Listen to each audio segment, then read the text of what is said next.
Are you getting ready to take the Praxis exam? If that is a test that you need to pass, then good news. My name is Bob, and I'm a test prep expert with Study.com, and I'm going to give you my top 10 tips for passing any Praxis exam. All right, let's jump in.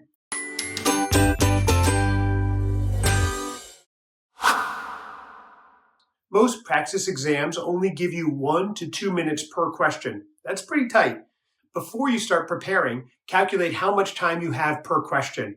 You can see the total exam time and number of questions in the official exam guide available at praxis.ets.org or on study.com. In this example, for the Praxis 5081 exam, you have to answer 130 questions in 120 minutes.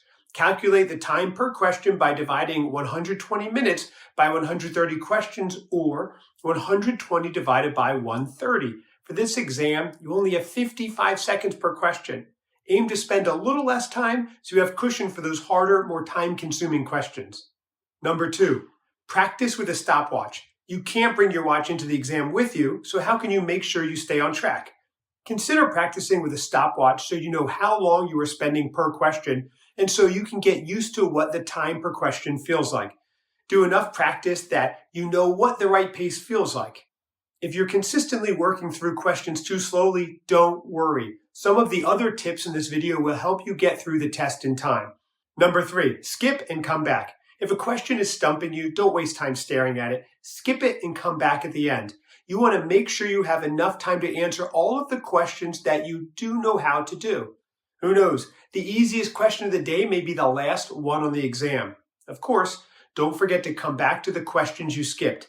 If they still stump you, always put in a guess. The next 5 tips are key strategies for solving problems. Use these strategies to save time and to get through problems that are more difficult. Number 4, work backwards from the answer choices. Even if you know the correct way to solve a problem, it may be faster to use the answer choices. This works particularly well for math problems, such as this example. In this problem, you could go through the steps to solve for x, or you could plug in the answer choices until you find the right one that works. It also works for ELA problems where you have to identify and correct grammar and mechanics errors. As you practice, pay attention to which types of problems you can work backwards on and whether you find it faster. Number 5, use the calculator. Most of the Praxis math and science exams provide an on-screen calculator. Using the calculator instead of manual calculations can save you a lot of time and also is more accurate. I don't know about you, but I make a lot of careless mistakes when I do math, and the calculator can help me avoid them. You can practice with the on-screen calculator at the ETS website, and I recommend doing so. There are a few types of calculators, so make sure you practice with the right one. The official exam guide will tell you what calculator is allowed. Number 6. Always guess. Don't leave any questions blank. A blank question is an automatic 0 for that question. There is no chance of getting a point for it. Since there's no penalty for guessing, you should always put in a guess even if you have no idea what the answer is. Most Praxis exams have 4 answer choices for selected response, so you'll get a free point about 25% of the time. Praxis core exams have 5 answer choices, so your guessing rate will be 20%. When you're guessing, first eliminate any answer choices that you know are wrong. Then, choose a random answer choice. I recommend deciding ahead of time what your guessing letter is. For example, always select choice A when guessing. This way, you don't waste time trying to decide what to guess. Number 7, read the question carefully and answer the question that is asked. Always read the question carefully and make sure you know what is being asked. This is especially important with word problems. Try this problem. In a class of 40 students, 10 students failed the final exam. What percentage of the class passed the exam? This problem is telling you how many students failed, but asking what percent passed. If you misread the problem, you might accidentally solve for the percent of students who failed, 25%. This is incorrect. You need to find that 75% of students passed. My last 3 tips are how to get the most from your preparation. Follow these tips while you're preparing to feel confident on test day. Number 8, Don't spend time memorizing every possible fact.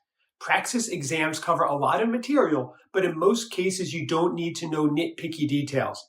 Review all of the material in the exams with the prep courses on study.com to get familiar with the exam topics. Then, as you're practicing, take a note of what topics you need to spend a little more time reviewing. I do recommend reviewing instructional strategies and education-specific words, especially if it's been a few years since you took those classes. You don't use words like number decomposition or phonemic awareness in your everyday life and may have forgotten what they mean if you haven't used them recently. Number 9, practice, practice, practice. There is no substitute for working through sample questions that mirror those that you will face on test day. Every practice question that you do is going to help you be a little more prepared for test day. When you see that question on the test, you will think, oh yeah, I just did something like this. That is going to help you a ton. Study.com has unlimited practice categorized by test topic, so you can focus on the areas that you need the most help with. Number 10, take full-length practice tests. Make sure to take at least 1 and preferably 2 or 3 full-length practice tests. I know it can be hard to find an uninterrupted hour and a half, but it's essential that you get a feel for the full test experience, start to finish, and build stamina for a full-length test. You don't want to get halfway through the actual test and realize you are losing focus. You can prep in a number of different ways. I'm going to recommend Study.com's Praxis test prep courses. Every course covers everything that I just went through, but in a ton more detail, including short-form videos that explain all the concepts you are going to encounter on the test, along with a huge bank of high-quality practice questions complete with answer explanations so you can learn from your mistakes.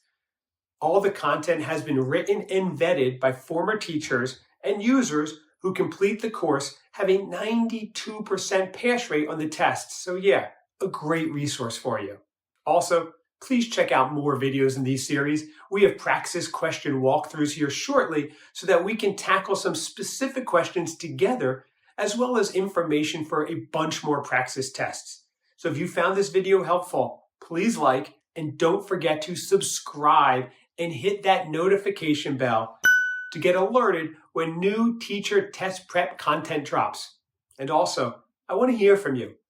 Let me know down below in the comments if there are specific tests or questions that you are struggling with that we should cover here. And don't forget to circle back once you have passed your Praxis test so that we can all celebrate with you. Take care.